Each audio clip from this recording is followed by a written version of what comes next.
Welcome back to yet another video on literary criticism. In this video, we are going to learn about the critic F.R. Lewis. F.R. Lewis or Frank Raymond Lewis was born on 14th July 1895 in Cambridge and died on 14th April 1978 in Cambridge. As a literary critic who championed seriousness and moral depth in literature, it is very important that we learn about his concept of literature and criticism.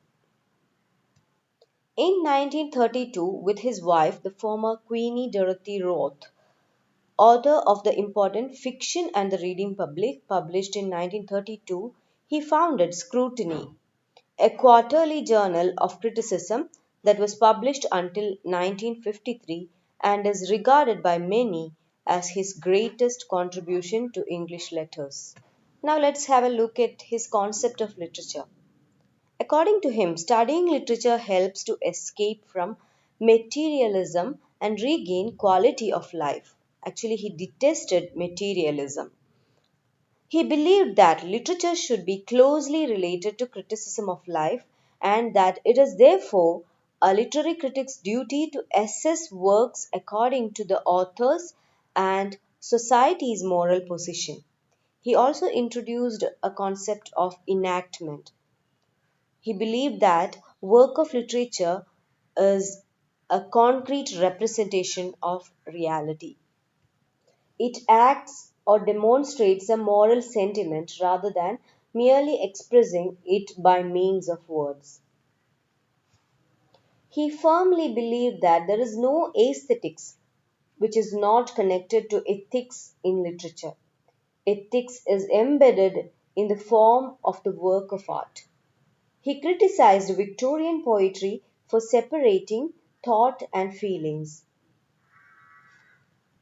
In short, Lewis believed that study of literature would increase the quality of life in testing times and insisted that class of literature which is called great tradition should be introduced to the younger generation through education.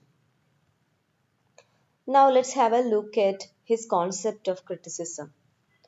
Many believe that Lewis is a practical critic like Richards. Lewis' criticism falls into two phases.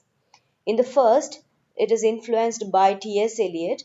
He is devoted his attention to English verse. So we have already seen how he criticized Victorian poetry. In the 1940s, his interest moved towards the novel. In the work The Great Tradition, published in 1948, he reassessed English fiction, proclaiming Jane Austen, George Eliot, Henry James, and Joseph Conrad as the great novelists of the past and D.H. Lawrence as their only successor.